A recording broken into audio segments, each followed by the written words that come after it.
and I fight, right and hold mic, sacred days as a lesson. Holy Quran is up, let's listen.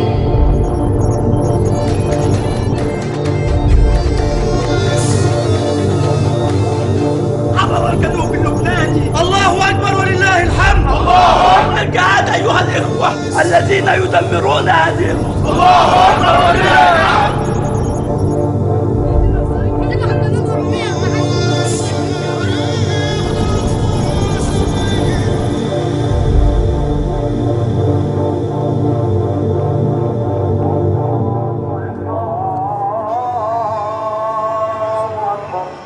Not too long ago, Islam seemed so different, so distant from the lives that we lived in the West. It was a faith practiced by foreigners in places so far removed from our daily realities. Today, Islam is the fastest growing religion in the world, with well over 1 billion followers in every corner of the planet. Muslims here in Ireland practice with the same passion as those in California. And yet, just as Islam becomes more familiar, it can often seem more threatening. What about those radicals who bomb Western cities, the extremists who seem to hate Western life? Do they represent Muslims? Do they speak for their religion? As a reporter, the more I've explored those questions, the more I'm convinced that the only way to find answers is to step back and look at the big picture.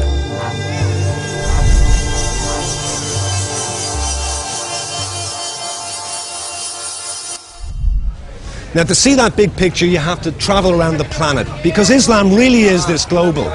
And it's not just a set of beliefs, it's a way of life. And for that reason, while we'll bring you all the great big political debates, more importantly, we'll bring you people.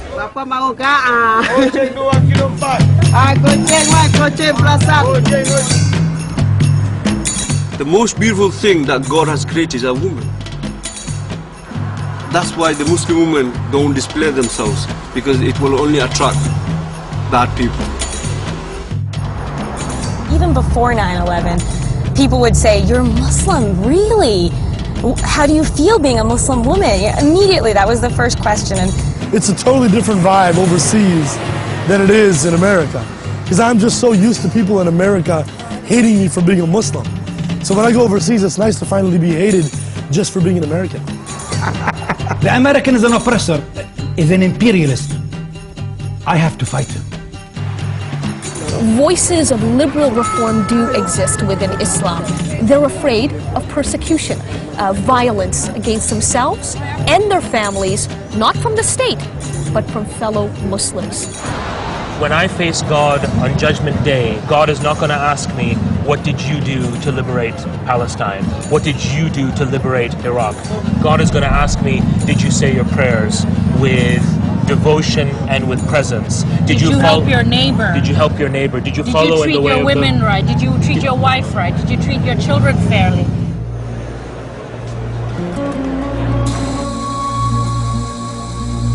If so many Muslims have such different views of their own religion, is there any such thing as one true Islam?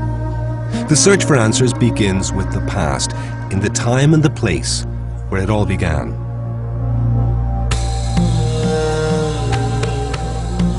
Islam emerged from the deserts of Western Arabia almost 1400 years ago. Back then, life revolved around the rivalry of scattered tribes and the worship of many different gods and pagan idols. And yet the seeds of a great civilization were sown in this barren place by a man called Muhammad.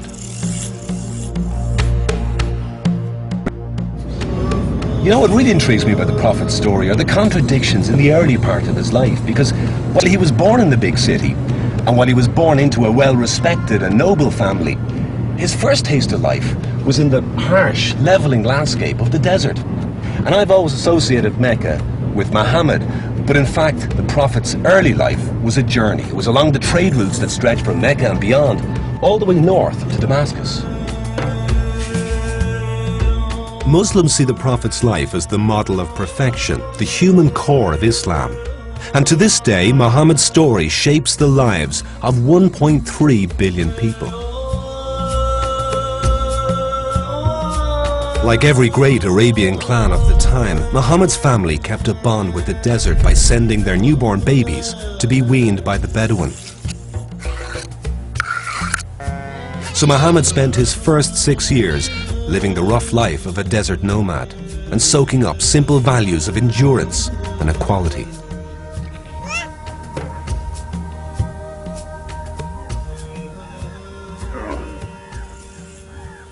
Muhammad was barely a teenager when he joined the camel trains that traveled the trade routes of Arabia.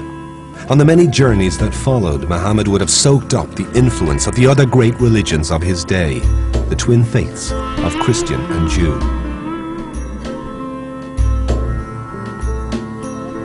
Just think for a moment about the awe-inspiring stories that Muhammad was hearing about the landscape around him as he traveled north.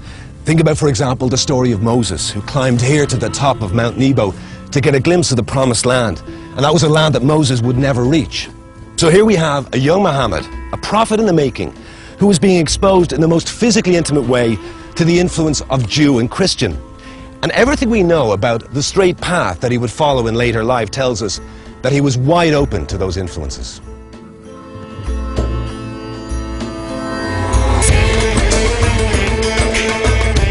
Just as the desert offered equality to the ancient Arabs, their cities took it away.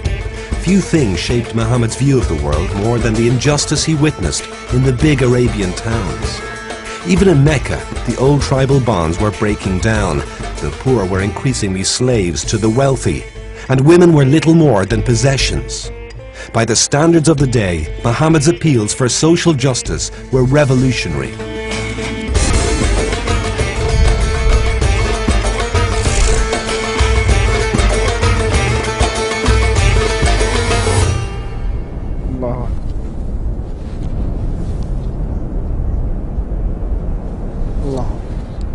At the age of 40, Muhammad's life was turned upside down when he received the first revelation from God.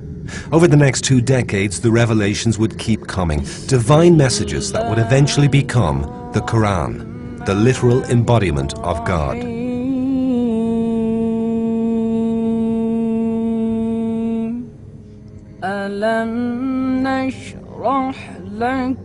إذ نادى ربه نداء خفيا قال رب إني وهن العظم مني واشتعل الرأس شيبا ولم أكن. Every word here come from God. All Muslims from the east to the west, all Muslims have the same copy. There is no difference at all. It's exactly 30 parts, exactly 114 chapters, exactly 6,236 verses. So there is no difference at all between Muslims about any word in the Holy Quran. قُلْ هَاتُوا بُرْهَانَكُمْ إِن كُنتُمْ صَادِقِينَ. The revelations the Prophet received, the new religion, was not to replace Christianity or Judaism. It was really to complete it. Is that the correct interpretation? You can read in the Holy Quran 14 times these 3 words, مُصَدِّقًا لِمَا بَيْنَ يَدَيْهِ. What means, O Muhammad, we sent you to confirm what come before, to continue what come before, to follow Abraham, to follow Moses, to follow Jesus Christ. 14 times in the Holy Quran you can read مُصَدِّقًا لِمَا بَيْنَ يَدَيْهِ. So Jesus, Mary, Moses, Abraham, all the Christian, important Christian figures are in the Quran. Prophet Muhammad said, يُوشِكُ أَن يَنزِلَ فِيكُمْ عِيسَى بْنُ مَرْيَمَ. Jesus Christ is coming after my life, after my death. Jesus Christ will come again to find salvation for all and to lead you to righteousness. This is what Prophet Muhammad said. Islam has a lot in common with Christianity, but some things make it very different. It's not just a religion, it's a code of conduct. More important than your beliefs are your actions. Muslims from all backgrounds and nations are bonded into a global community by 5 rituals, the 5 pillars of Islam. First, there's the declaration of faith, the Shahada. Second is Salah, the 5 daily prayers. Third is Sawm, or fasting during the month of Ramadan. Fourth is Zakat, that's giving to the poor. And finally, there's the pilgrimage to Mecca, the Hajj. The Shahada is a simple declaration of faith, the axis around which Islam turns. First pillar is the Shahada. Ashhadu an la ilaha illallah wa ashhadu anna Muhammadan abduhu wa rasuluh. I bear to witness there is no deity except Allah, Prophet Muhammad, obedient and messenger of Allah. This is the beginning of the faith for Muslims. The sound and the words when you make together is easy, no problem. It's only words, Arabic words. This is everybody can say this, no problem. But the meaning you have to accept by your heart. This is the difficult. After the Shahadat, maybe you can pray or not. This is between you and Allah. If you don't make the Shahadat, you are not going to be a Muslim. This is the major things.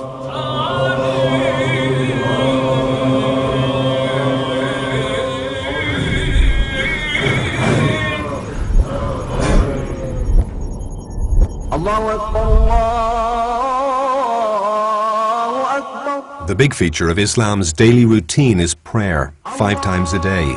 Muslims can pray almost anywhere, but on Friday they come together in the mosque for collective prayer. And among the most respected mosques in the Muslim world is Al-Azhar in Cairo. Here Sheikh Abdullah teaches young scholars the importance of Salah, or prayer. فالصلاة شكر لله.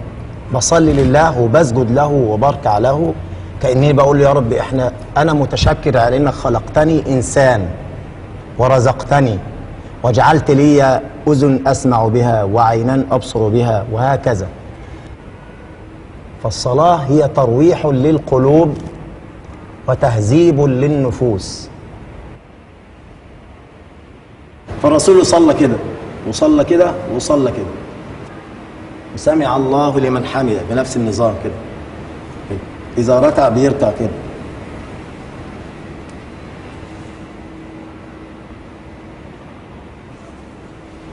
وهكذا. فالمذاهب علموا لنا كيف الإنسان يركع لأن الرسول قال صلوا كما رأيتموني أصلي. رسول الله صلى الله عليه وسلم.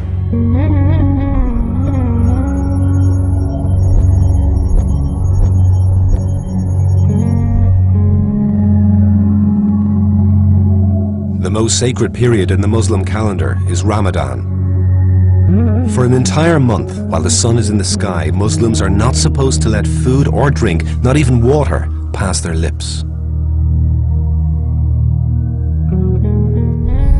To see Ramadan in practice, we followed California's Highway 14 to the edge of the Mojave Desert and the LA County Prison.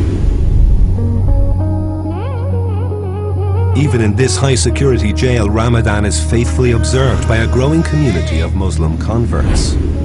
From dawn to dusk, prisoners like Tafsir give up everything that makes life behind bars bearable. The meaning of Ramadan to me is the denying of something. It's the denying of the water. It's the denying of the everyday activities that I would usually do. Food is sometime in this place is a comfort. Have nothing else to do, so you eat. You sit up in the cell, you're in a 12 by 9, 12 by 6 cell all day long, and it's not too much to do. All you have in there is a toilet, a bed, a TV, a radio, and books. So you must deny yourself of your everyday thing. My TV now is unplugged, uncabled, and facing the wall, and it'll stay like that for the rest of the month. As of right now, I have life without. What that means, I'm gonna die inside of these walls. I will leave in a body bag. And in that process, I ask myself, how can I turn to my Lord for forgiveness for the people I've harmed? And I can't reach my victims. I can't even tell them I'm sorry anymore. What can I do? In the last 10 days of Ramadan is something called the Night of Power. And in this special time, we don't supposed to sleep. We're encouraged to stay up all night in prayer. And also it means to me is that I have an opportunity to seek forgiveness. And I need to be forgiven because I've done a lot of bad things in my life.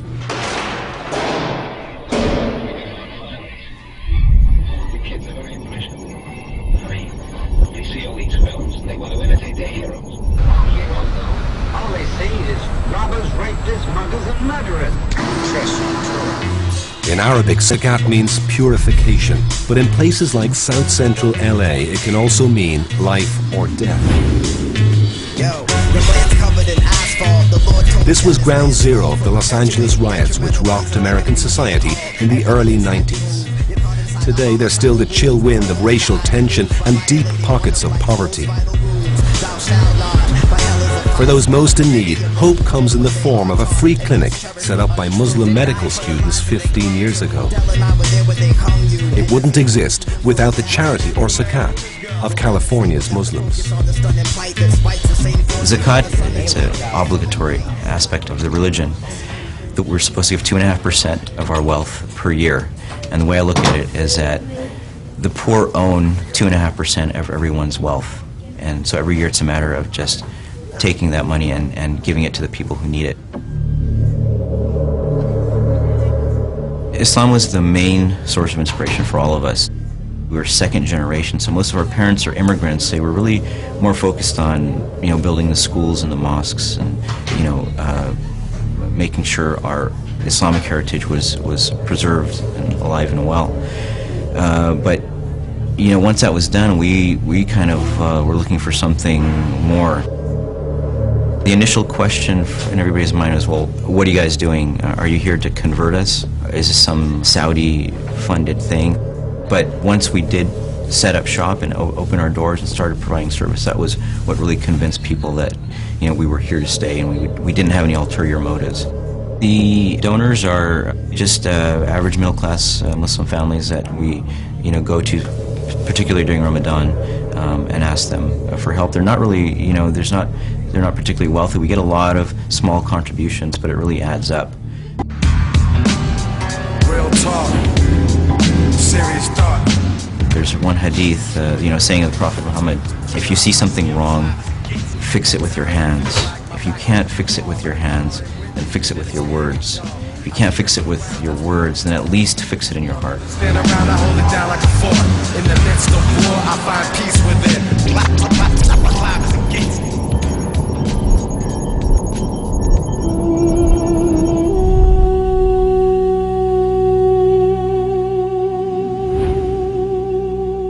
Cambridge seems like a world away from Muslim reality, but as you've already seen, Islam finds a home in the most unlikely places.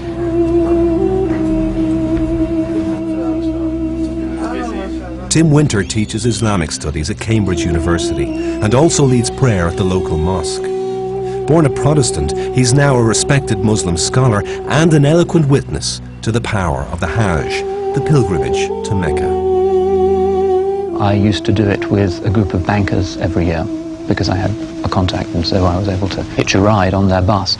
And at the beginning, they were just ordinary human beings, jostling, pushing in the queues, complaining about the accommodation, talking about everything except God. At the end of it, 4 days later, they were reading the Quran, they were making sure that everybody was comfortable, they were looking out for each other, they were handing out drinks of water, and they were genuinely transformed human beings. I remember going up onto the roof of the sacred mosque in Mecca, and it's said to be the world's largest building, and there's 2 million people. And you look at the great crowd that looks like a spiral galaxy going around the Kaaba in white robes, and this extraordinarily still, dignified cube at the center of it, and there's nothing remotely like that you've ever seen. It's very weird. It's unlike anything else in Islam.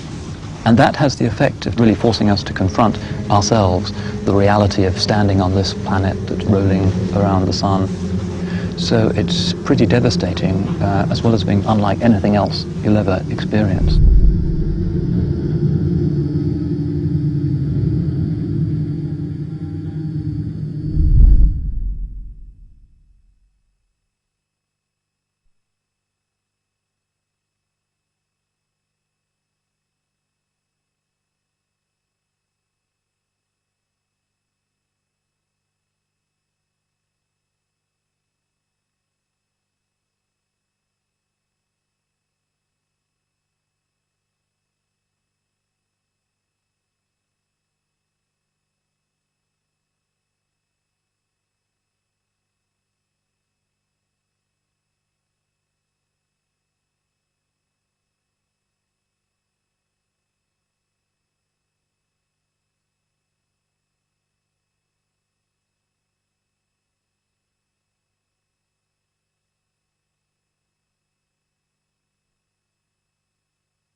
In everything we've seen and heard so far, there's something powerfully clear and consistent about Islam. But when you step back to look at the big picture, you begin to see deep divisions among Muslims. We've been told there's no disagreement about the words in the Quran, and yet in truth, there's endless debate about what those words actually mean. Writer and academic Reza Aslan is part of a new breed of reforming American Muslims. To him and many like him, Islam should always be a battleground of ideas. Scripture without interpretation is essentially empty words on a page. They are completely meaningless. From the very moment in which the first revelation poured out of the Prophet's mouth, Islam and the Quran was understood in widely different ways. And I think any look at the history of early Islam really proves that there were always these multiple, and sometimes conflicting and often contradictory interpretations of what these revelations meant and how they should be understood. So again, those people, particularly these extremists, these Puritans, who are looking to return to some unadulterated, purified Islamic past, are talking about a historical fiction, something that never ever existed.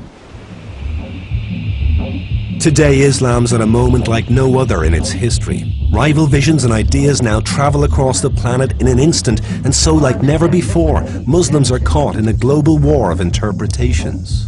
That conflict is most visible to outsiders when it comes to the principle of jihad, what some Puritans like to call the sixth pillar of Islam.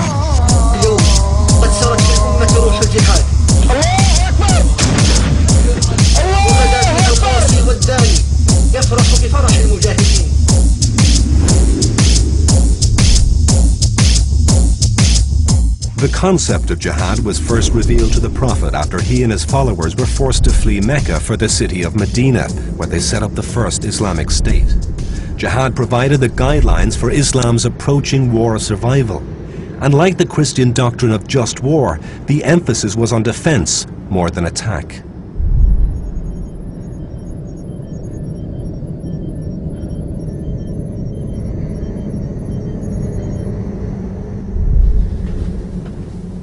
You know, it'd be almost tempting to believe that there was only one possible interpretation of the concept of jihad. But once again, the Quran provides a mixed message, and so too does Islamic history. Because as Islam began its relentless march out of the Arabian deserts, the balance began to tip, and the balance began to tip toward the darker side of jihad. Islam's early years were filled with turmoil. The religion spread rapidly, but that made it hard to say exactly who was in charge.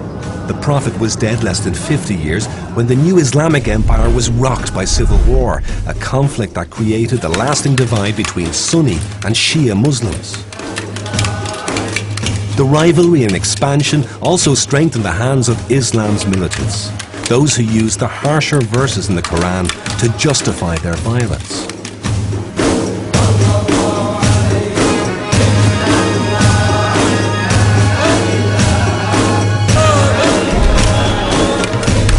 Just like their ancestors, modern militants can cite verses of scripture to explain their actions.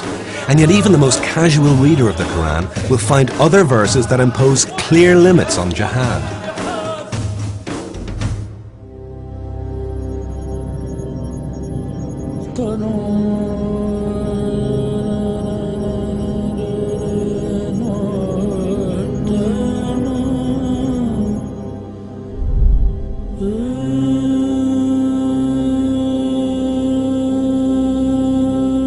The Quran outlaws suicide and the killing of innocent people, for example, and it says Islam cannot be forced on non-Muslims. But none of that seems to matter to the militants. They choose the parts of the Quran that suit them and ignore the parts that don't.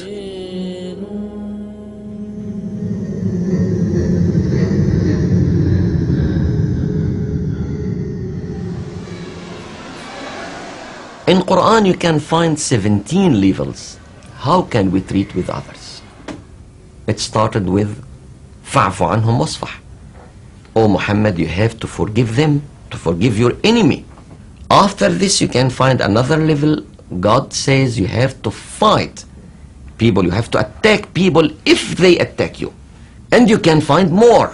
After this, you can find وَقَاتِلُوا الْمُشْرِكِينَ كَافَّةً. You have to fight others collectively. This is in the Quran. The problem is the radical people believe the last verse cancelled what come before.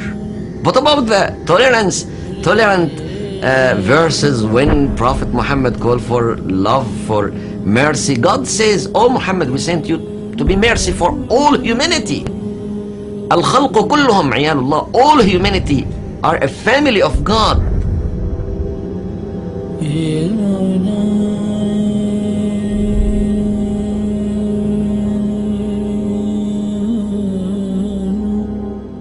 By their actions, modern militants take a selective approach to the Quran. Men like Osama bin Laden and Al-Qaeda's leader in Iraq, Abu Musab al-Zarqawi. And yet at the heart of their appeal is a claim to religious purity, as we found out in Zarqawi's homeland of Jordan. In the capital, Amman, I met journalist and dissident Fuad Hussein, who once shared a prison cell with Zarqawi. He'd set up a meeting for us with a leading figure in Zarqawi's network. And on our way there, he tried to explain the role of death in the life of the modern jihadist. Now, a lot of people have different understandings of jihad. What's Zarqawi's understanding? Zarqawi believe that God asked the people to do al-jihad. These people believe this life is just a short stop. In this station, they have to do a lot of things to can be sure they will go to the paradise. And one of them is jihad. Yeah. A violent jihad. The most important thing is al-jihad. The promise of paradise has a particular appeal in places like Al-Baqa, the largest Palestinian camp in Jordan.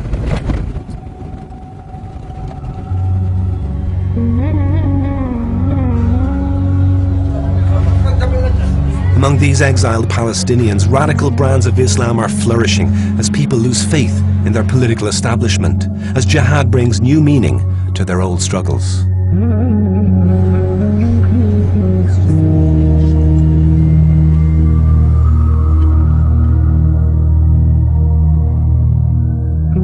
Exploiting the rise of political Islam are men like Talal Badawi. He fought with bin Laden in Afghanistan, served prison time with Zarqawi in Jordan, and is now deeply involved with the Islamist insurgency in Iraq.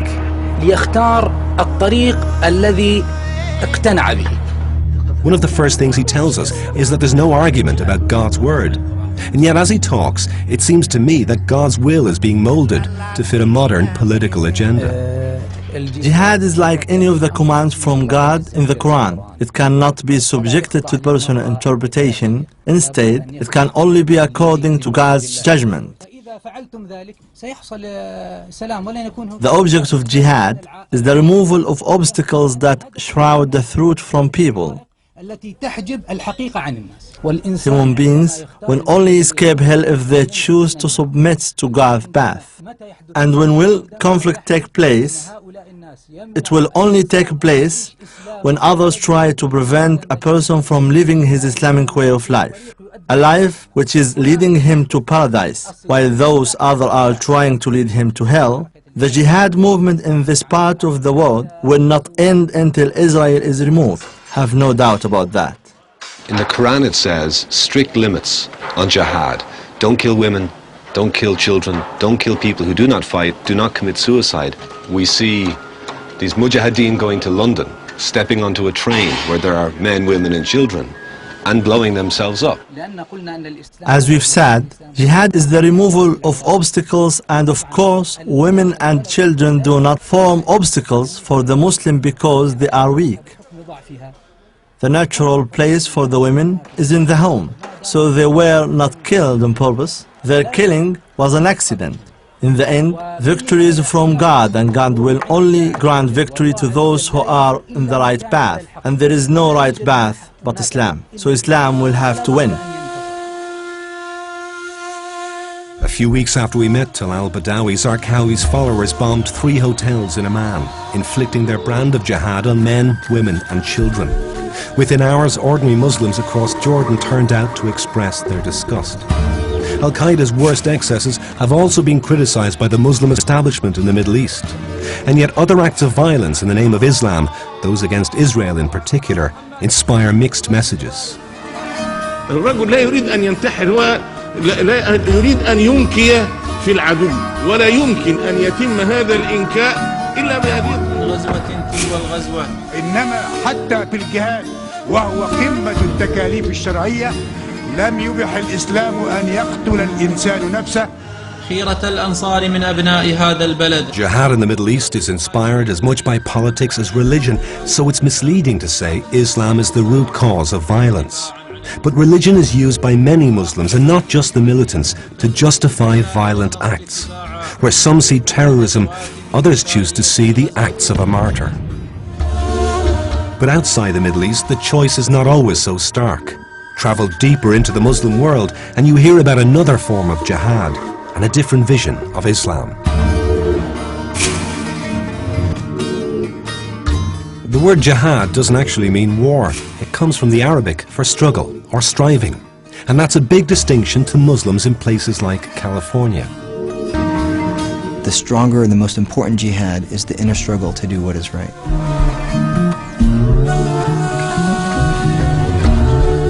The oft-quoted tradition with regards to jihad is when the Prophet came back from a military campaign into the city of Medina, he said, we're leaving the lesser jihad and we're coming to the greater jihad. And what was intended by that was the struggle and effort to create harmony, a society of peace and tranquility and harmony. Welcome to be part of our community. I mean, she just became Muslim like 3 months ago. That's awesome. At the tender age of 33, Jihad Turk is an imam, not just a leader of prayer, but a figurehead.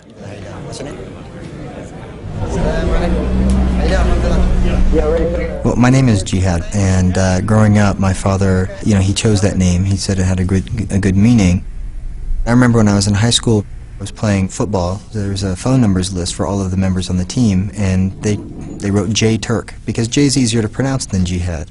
So my father, when he saw the list, he was upset by that. He crossed out the name J and he wrote Jihad, and he made photocopies and he sent it out to all of the other members on the team. And he pulled me aside and he said, your name has a really important meaning. It means it's that inner struggle to do what is right. And he said, it takes a little bit of extra effort to pronounce, but it's worth it. Of course, Muslims living the American dream will cast jihad in the most positive light, given all that's happened since 9/11. But what of American Muslims who are excluded from that dream, who have none of the hope that goes with it? The last 20 years has seen the rapid rise of Islam in America's prisons. Behind bars, the religion offers self-control and order amid violence and chaos. Imam Muhammad works with the Muslim converts in the LA County Prison. I believe they're looking for some kind of peace. Many of them has grown up in shattered homes. They've never accepted authority. Right. And I think that they yearn to have something called discipline. And Islam makes them wake up in the morning for prayer. Islam makes them leave the TV, follow certain discipline. Been a gang member since the age of 11, 12 years old. In and out of prison since the age of 13. Got a murder, robbery, got life without. What that means, I'm gonna die inside of these walls. I will leave in a body bag. This is a place of violence. This is a place of death. This is a place of hate. And within inside of there, it was a light for me. Everything before I was able to justify, if it wasn't for my gang, I didn't care about you, no matter who you were or what you were doing. Now I have a sense of judge of right and wrong. That's what Islam has done for me. Given the violence of Tasvir's past, it was a surprise to hear him endorse the most peaceful interpretation of jihad. I fight a battle every day where maybe I want to go take a drink of alcohol. Maybe I want to go smoke some weed. Maybe I want to go smoke a cigarette. I must fight that jihad. That is the greatest battle. And what we're told and what we're talked about, jihad is putting a bomb on your back, is killing a person. That is not jihad. That has no meaning of jihad. That is not even a battle. That is cowardism to me. So if I choose to do harmful acts to a person, a child, a woman, in the name of Islam, I will be greatly punished. If I say I understand the Quran and the Sunnah, that is not jihad. Jihad is jihad, the greatest of myself. And I'm fighting that battle right now because I'm hungry. I would like to go get something to eat right now. But I can't because I'm fasting. That is jihad. That is jihad of self, my innermost battle. This is what I'm fighting. And that's what jihad means to me. Our search for the truth about jihad has also taught us something about Islam. Allahu Akbar. Some Muslims have told us that jihad involves peace, submission and self-control. Others have told us it's about martyrs and holy war. Both views are correct, depending on which interpretation of the Quran you believe. In the end, jihad is what Muslims say it is, just like Islam itself. Now, there is one thing we can say at this point in our journey around the Muslim world, and that there's no point in searching for absolute truths about Islam. They don't exist, and even if they did, there's nobody with the credibility to make them stick. The important thing is to come to terms with the many different shades of Islam and to understand the forces of history and geography and politics that shape the future of this religion. Maybe it's time we thought of Islam not simply as a religion, but as a process of human evolution. The straight path that started with a young orphan boy has brought us an awful long way from the deserts of Arabia. Today, Islam is a global force as diverse as the human race itself.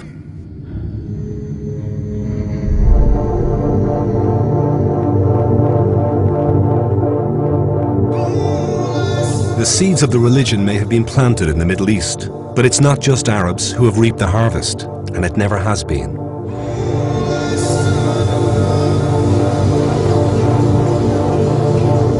Arabs comprise something like 15% of the total Muslim population.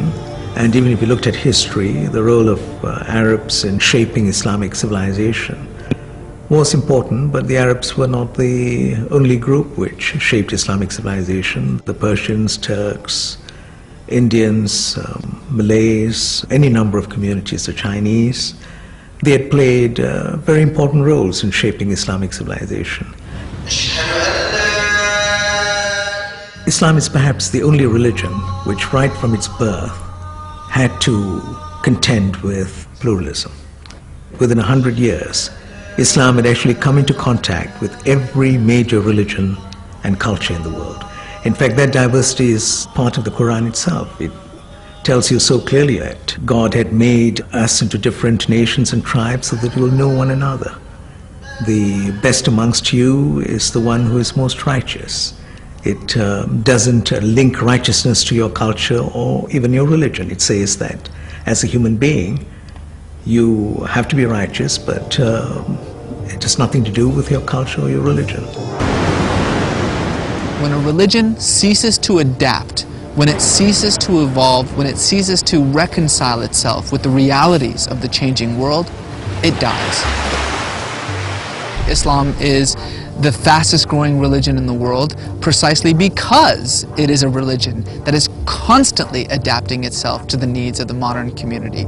I mean, one of the strengths of Islam in the sense that it's not a creedal religion. There is no creedal formula to accept. There is no God but God, and Muhammad is God's messenger. That is the sum and total of the Islamic creed.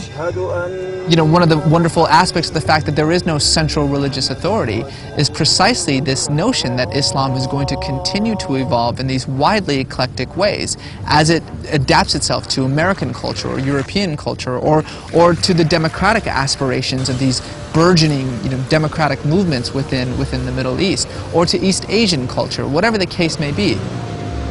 Islam, for 14 centuries, has been in a constant state of evolution, and it will continue to evolve.